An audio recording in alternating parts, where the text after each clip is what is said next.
Everyone, welcome back to my channel education Guru. और इस channel में हम आपको in this channel we will be teaching कैसिव इंग्लिश, कैसिव social science and maths chapters. So let us do the social India from 6th century to 14th century. This is the part 5. If you haven't seen part 1 to from part 1, you can go back. You can go from my description and check the link below. So let us discuss. We were discussing about Muhammad bin Tughlaq and Tughlaq dynasty's administrative reforms. So revenue forms. So let us study about revenue forms. Revenue forms. He compiled a detailed record of a land taxes pertaining to the holdings. He established the Department of the Agriculture. Uncultivated land was utilized for farming and other purposes. He rendered financial help to the farmers. He encouraged the taxes in the doab areas. Like he compiled detailed record of the land tax. इन्होंने land tax भी ली हुई थी. Pertaining to the land holding, he established the Department of Agriculture. इन्होंने एक अलग सा department खोल लिया था एग्रीकल्चर के वास्ते. And even though uncultivated lands were given for the farmers for the farming, for utilized for the farming purposes, he rendered the financial help. इन्होंने कितना होना financial help इन्होंने farmers को दिया था. He increased the taxes in the doab areas. Doab areas is nothing but is over here. Doab areas is nothing but the area between Ganga and Yamuna. के दो river के बीच में जो area होता है उसको बोलते हैं दोअब एरियाज. तो गंगा एंड यमुना के बीच में दोअब है बिकॉज वो बहुत अच्छा एरिया होता है, पानी मिलता है फर्टिलाइजेशन के वास्ते. फर्टिलाइजेशन लैंड की अच्छी होती है. तो शिफ्टिंग ऑफ हिज कैपिटल, इन्होंने Mohammad bin Tughlaq shifted his capital from Delhi to Devagiri in Madhya Pradesh में देवागिरी है और उन्होंने अपना कैपिटल शिफ्ट कर दिया. दिल्ली होता है कैपिटल दिल्ली सल्तनत का पूरा उनका, लेकिन इन्होंने अपना कैपिटल शिफ्ट कर दिया, दिल्ली से देवागिरी पहुंचा दिया मध्य प्रदेश में जो है. The many purposes of the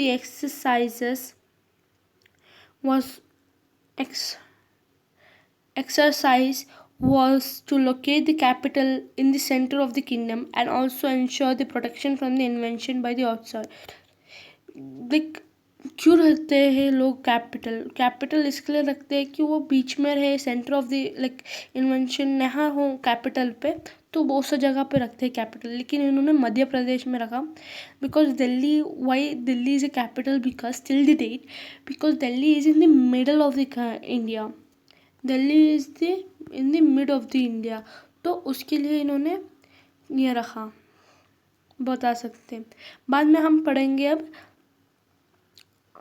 for the outside invention के लिए प्रोटेक्शन होने के लिए उसके लिए को बीच में रखा जाता है.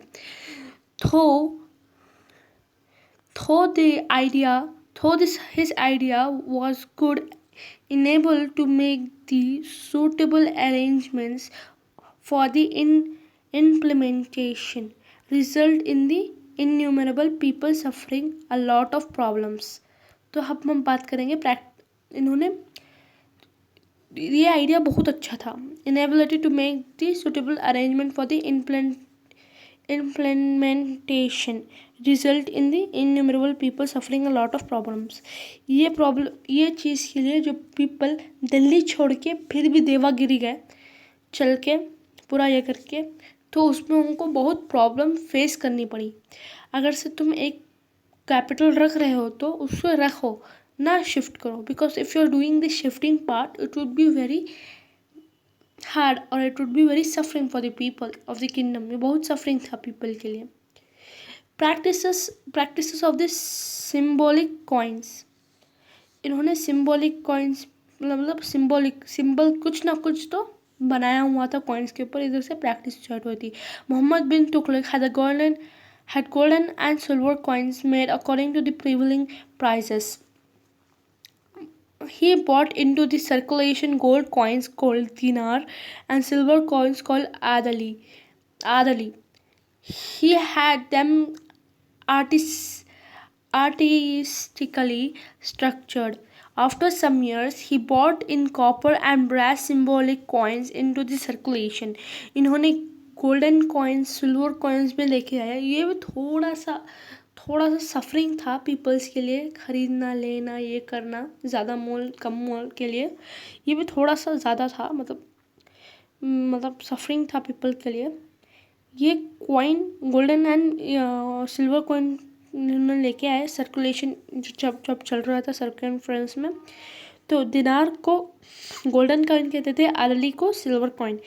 और उन्होंने कुछ ना कुछ तो सिंबल बनाया हुआ था। बाद में इन्होंने कॉपर एंड ब्रास की कॉइन भी लेके आए। Minting of coins was not the monopoly of the government. ये कुछ भी गवर्नमेंट को कुछ भी पैसा कुछ भी नहीं दे रहा था। Thus when even common people began minting coins, chaos resulted. Expensive administrative practices serve famine. Shifting of the capital and its reshifting emptied the coffers of the kingdom. ये बहुत हार्ड था ये किंगडम के लिए। उसके लिए ही कहते हैं Mohammad bin Tughlaq is a confused man. इन्होंने जब देवागिरी में अपना कैपिटल बनाया दिया था, उसके बाद ये फिर भी आ गए। आधे रास्ते से ही इन्होंने बोल दिया कि पीपल्स को ये हम दिल्ली में ही अपना कैपिटल बनाएंगे। शिफ्ट किया, मन में रीशिफ्ट किया। ये बहुत हार्ड होता है। इवन तो इन्होंने जब ये कॉइन्स मिंट करना स्टार्ट हुए थे, ये कुछ भी अच्छा नहीं था गवर्नमेंट के लिए। मोनोपोली कुछ भी कमाई नहीं हुई थी। और जो नॉर्मल पीपल्स भी बना रहे थे इसको कॉइन्स को अपने ही घर में। डेक्कन पॉलिसी पढ़ते हैं। Mohammad bin Tughlaq carried on his administration in the area he had conquered in the Deccan. He took over Varnagal of the Kakatiyas and Wangused the capital of the Hoysala. Dwarasamudra, he conquered Madurai in the South India and appointed Jalauddin Hassan Shah as the governor of the administration. In the manner, Muhammad bin Tughlaq became the first in Delhi Sultanate to establish his vast empire in India. इन्होंने अच्छा काम किया था, लेकिन लोगों को जो peoples उधर रह रहे थे वो बहुत डिफ़िकल्ट कर दिया, सफ़र करने बहुत ये कर दिया था। इवन तो इन्होंने अपनी एम्पायर बहुत ज़्यादा होयसला उनको सब कुछ उन्होंने कॉन्कर कर दिया था, वो सब कुछ एरिया तक इन्होंने वास्ट एम्पायर खड़ा कर दिया था। ये प्रोमिनेंट तो थे ही थे, लेकिन थोड़ा सा कंफ्यूज एंड नॉनसेंस काम भी करते थे। Muhammad bin Tughlaq assembled a very large army without the fasciness. As he did not try to expand his empire by the inventions, he caused a heavy loss to the state execution. इन्होंने ज़्यादा invention नहीं किया, तो ज़्यादा inventions इनके इसमें आ रहे थे, तो इनको थोड़ा सा बहुत हैवी लॉस पड़ा स्टेट पे। During the last 11 years of his rule, there were about 27 rebellions in the South India, which led to the rise of Vijayanagar and Bahamani kingdom. तो इनको बहुत 27 rebellions थे। मतलब अगर से इन्होंने कुछ मतलब होयसला को फॉर एग्जांपल इन्होंने कॉन्कर किया, वो उनका रिबेलेंस बन गया, मतलब झगड़ा हो गया, ये उनसे लिया गया हुआ है।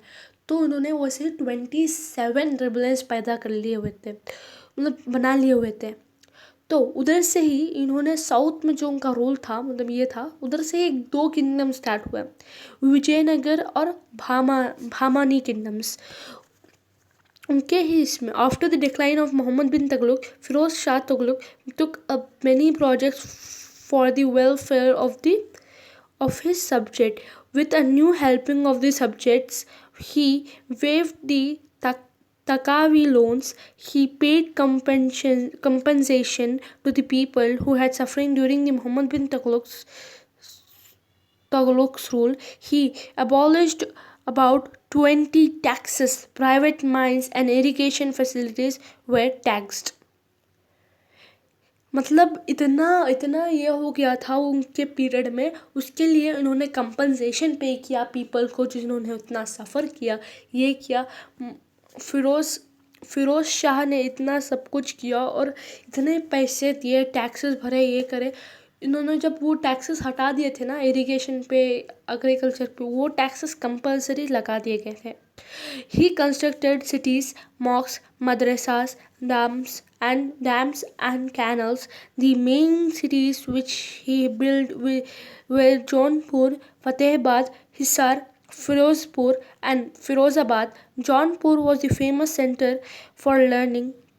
He built chautais of for the benefits of the tourists and travelers. मतलब इन्होंने चाउल ट्राइस बना दिया जो कि बेनिफिट था टूरिस्ट और ट्रैवलर्स के लिए, उधर से भी इनकी इकोनॉमी सब कुछ बढ़ती थी। Jaunpur was the famous centre for learning.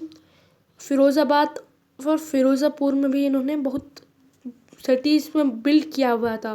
क्या क्या बिल्ड किया हुआ था? सिटीज़, मॉस्क, मदरसा, डैम्स एंड कैनल्स, सब कुछ उन्होंने बिल्ड किया हुआ था। मतलब it is very hard to construct a dynasty which is suffered. इन्होंने वो कंस्ट्रक्ट किया था, मतलब पूरी डायनेस्टी को रीफॉर्म किया था kind of, because Mohammad bin Tughlaq ने पूरे पीपल को उनके डिवोट कर दिया था। मतलब डिवोट नहीं बोल सकते हम, अगेंस्ट कर दिया था उनके ही खिलाफ because of his works. Sayyid dynasty ruled from 1414 to 1451. After conquering Delhi, the governor of Multan, Khizar Khan Sayyid, established his rule in Doab, Bian and Gaular.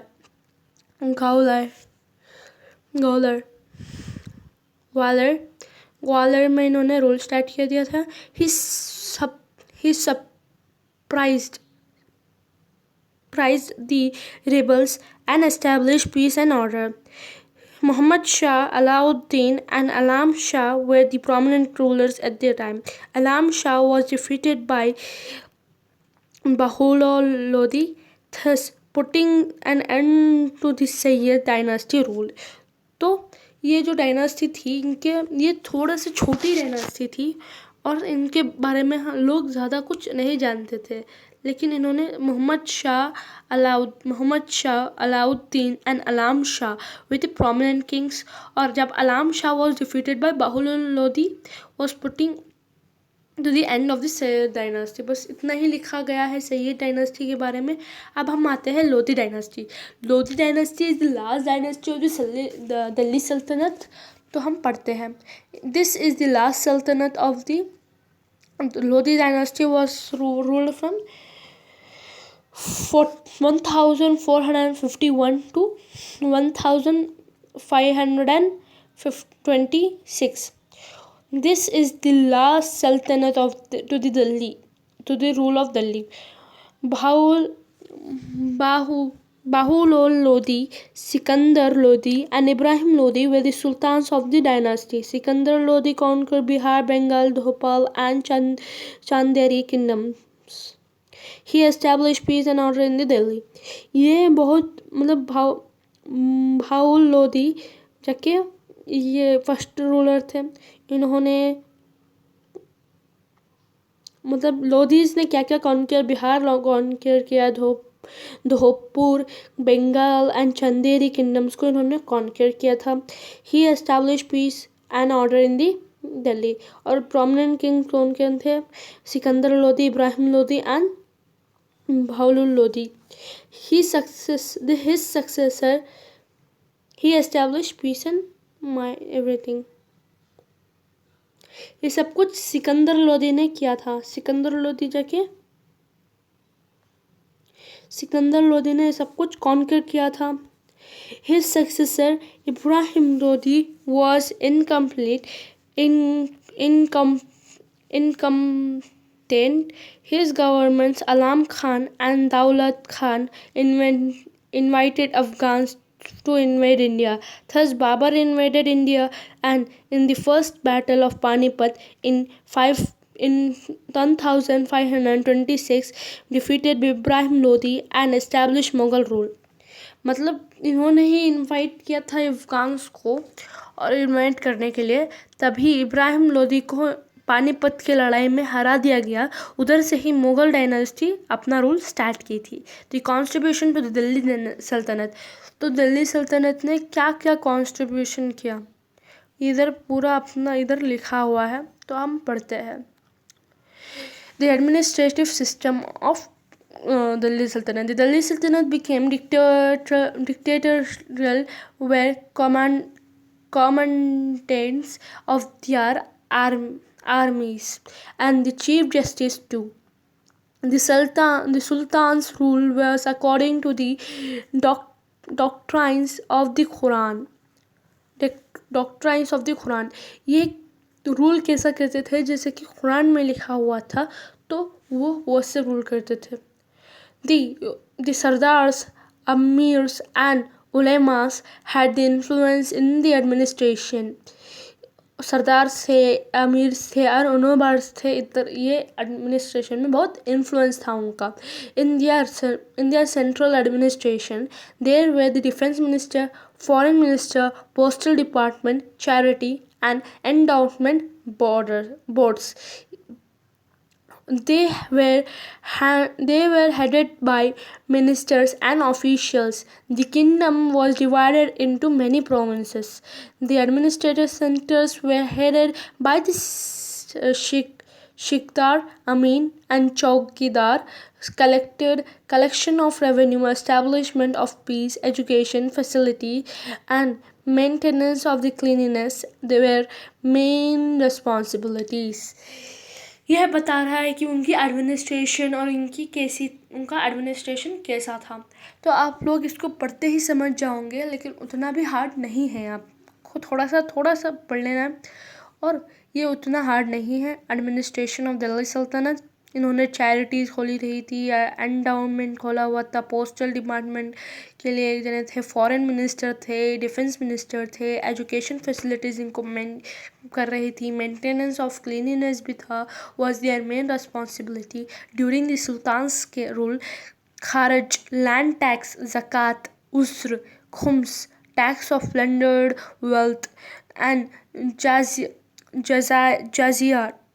jizya tax on the property without heirs, import duty, horse tax and others were main source of income. इनकी source of income for the king, minister and the other ministers कौन कौन से थे? खारज थे, ज़कात थे, उश्र थे, खुम्स थे और जजिया थे। ये उनके मेन ये थे। और house tax, import tax and other main resources of income. There were officials for collection of tax. Qazis help sultans in dispensing justice in provinces and towns. Qazis थे वो जस्टिस और क्या ज़रूरत है टाउन्स के लिए वो देखते थे। सोशल सिस्टम, अब सोशल सिस्टम कैसा था? They were religious restrictions on Hindus and Shias subjects under the rules of sultans. Only Muslim sardars were appointed to the higher posts. The sultans had appointed Hindu revenue official and clerks to help them in the administration. Skilled craftsmen and architects were appointed to help the construction of the buildings. Slavery flourished during the region of the sultans. Prisoners of the war were made slaves. There were many female slaves in the palaces. Women did not enjoy good status.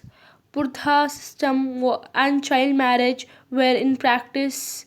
Upper class women were well versed in fine arts. Rural women folk were engaged in the agriculture and household activities.